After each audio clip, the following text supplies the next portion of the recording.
وزیراعظم شہباز شریف سے برطانیہ کی معروف کاروباری شخصیات کی ملاقات، وفد کی قیادت زبیر عیسیٰ نے کی۔ وزیراعظم شہباز شریف کی وفد کو پاکستان میں سرمایہ کاری کی دعوت، کہا بیرونی سرمایہ کاری کا فروغ حکومت کی اولین ترجیح ہے۔ تاجر برادری کو SIFC کے ذریعے بہترین سہولتیں دی جا رہی ہیں۔ ملاقات میں بزنس ٹو بزنس تعلقات مزید بہتر بنانے کے لیے نئی راہیں تلاش کرنے پر گفتگو۔ PIA ٹھیک کرنا نہیں بیچنا میری ذمہ داری ہے۔ PIA قوم کا اثاثہ ہے، اونے پونے دام نہیں بیچ سکتے۔ وفاقی وزیر برائے نشکاری علیم خان کہتے ہیں صوبے مل کر PIA خرید سکتے ہیں تو ہمیں اعتراض نہیں۔ اور سموگ سے لاہور کی فضا آلودہ، ایک ہفتے کے لیے پلے گروپ سے پرائمری تک سرکاری اور نجی اسکول بند رکھنے کا اعلان۔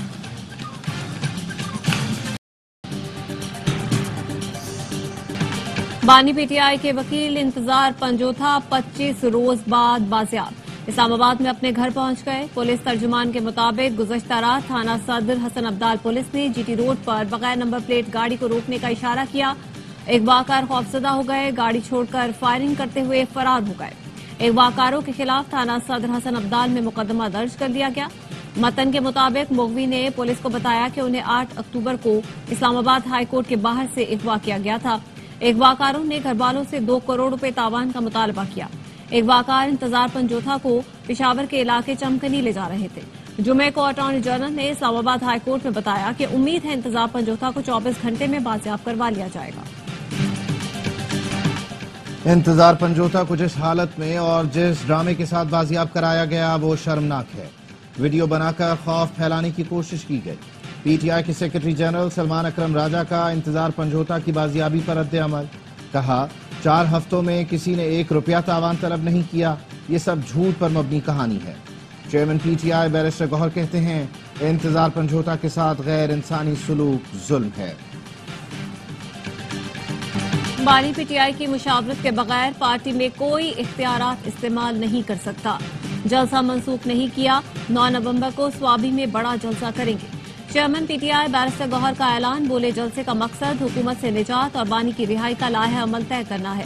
مولانا فضل الرحمان کے ساتھ اچھا تعلق ہے جو جاری رہے گا۔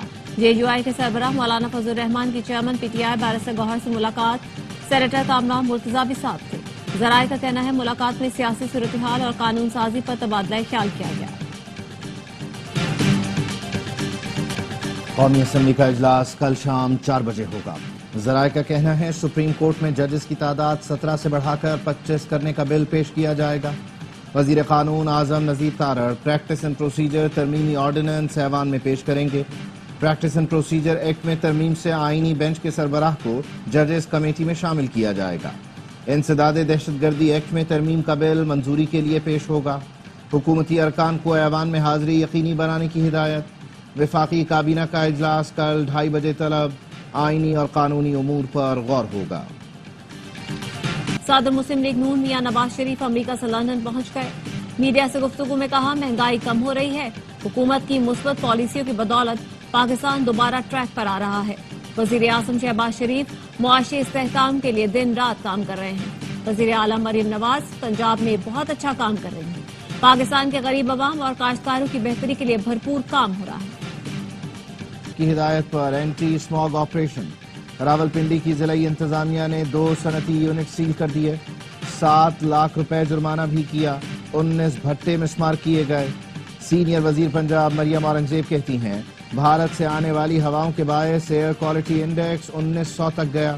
یہ مسئلہ بھارت سے بات کیے بغیر حل نہیں ہو سکتا۔ 50% ورک فرام ہوم شروع کر رہے ہیں۔ موسم کی صورتحال دیکھ کر فوری مصنوعی بارش کا تجربہ کریں گے۔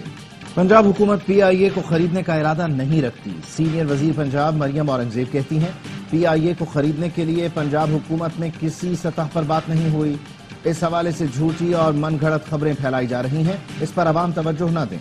JUI رہنما حافظ حمداللہ کہتے ہیں حکمرانوں نے اپنے مفادات کے لیے PIA کا بیڑا غرق کیا، اب اونے پونے داموں خریدنے پر ٹوٹ پڑے ہیں۔ PIA پر سب سے خطرناک حملہ PTI دور کے وزیر برائے ہوا بازی نے کیا، جس کے بعد PIA پر یورپ میں داخلے پر پابندی لگی۔ آج PIA بستر مرگ پر اپنی آخری سانسیں لے رہی ہے۔ کچھ خاندان 25 کروڑ عوام کے اثاثوں پر قابض ہیں، ناگ بن کر بیٹھے ہوئے ہیں۔ IPPs کے ساتھ ظالمانہ معاہدہ کرنے والوں نے ہمارے پیسوں پر ڈاکہ ڈالا،